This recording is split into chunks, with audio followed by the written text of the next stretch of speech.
दूसरा नहीं। हमसे ज्यादा अशिक्षित कोई कौम नहीं, हमसे ज्यादा अवैज्ञानिक कोई जाति नहीं, हमसे ज्यादा कमजोर, हमसे ज्यादा हीन, हमसे कम उम्र, हमसे ज्यादा बीमार आज जमीन पर कोई भी नहीं है। दूसरे मुल्कों की औसत उम्र 80 वर्ष को छू रही है। दूसरे मुल्कों में आज रूस में 100 वर्ष के ऊपर हजारों बूढ़े और 150 वर्ष के ऊपर भी कुछ बूढ़े।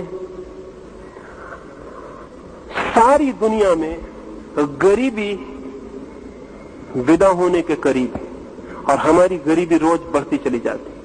जब पिछले बार बिहार में अकाल पड़ा तो मैं एक स्वीडिश मित्र ने मुझे एक पत्र लिखा और उसने लिखा कि हम अपने बच्चों को समझाने में बहुत असमर्थ हैं कि हिंदुस्तान में लोग भूखे मर रहे हैं।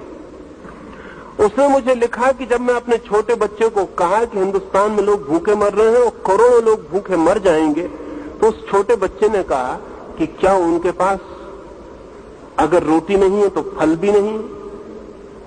तो उन्होंने कहा नहीं, उनके पास फल भी नहीं है। तो उस छोटे बच्चे ने कहा उनके रेफ्रिजरेटर में कुछ तो बचा होगा। तो उसके बाप ने कहा कि रेफ्रिजरेटर उनके पास है ही नहीं, उसमें बचने का कोई सवाल नहीं। उस बच्चे को समझना मुश्किल हुआ कि कोई कौम ऐसी हो सकती है जहां खाने को भी ना हो। सच में ही स्वीडन के बच्चे को समझना मुश्किल पड़ेगा। उसको मुश्किल इसलिए पड़ जाएगा क्योंकि बच्चा जो देखता है चारों तरफ, न किसी को भीख मांगते देखता है, न किसी को गरीबी में मरते देखता है, तो उसके लिए भरोसा करना मुश्किल है कि जमीन पर ऐसे लोग भी हैं जो करोड़ों की संख्या में भूखे मरने की हालत में आ सकते। अभी एक अमेरिकी अर्थशास्त्री ने किताब लिखी है 1987 और उस किताब में उसने ये घोषणा की है कि 1987 में आज से केवल 7 साल बाद हिंदुस्तान में इतना बड़ा अकाल पड़ सकता है जिसमें कोई 10 करोड़ से लेकर 20 करोड़ लोगों के मरने की संभावना है। मैं दिल्ली में एक बहुत बड़े नेता से बात कर रहा था तो उन्होंने कहा 1987 भी बहुत दूर, अभी तो हमें 1972 की फिक्र, उसके बाद देखा जाएगा। अभी सिर्फ 1972 में जो इलेक्शन होगा उसकी नेता को फिक्र है। 7 साल बाद हिंदुस्तान में 10 करोड़ लोग मर सकते हैं, इसकी सारे दुनिया के अर्थशास्त्री राजी हैं इस बात के लिए कि ये होकर रहेगा। क्योंकि अमेरिका जितना हमें भोजन दे रहा है उतना अब आगे नहीं दे पाएगा, उसकी ताकत रोज कम होती जा रही है।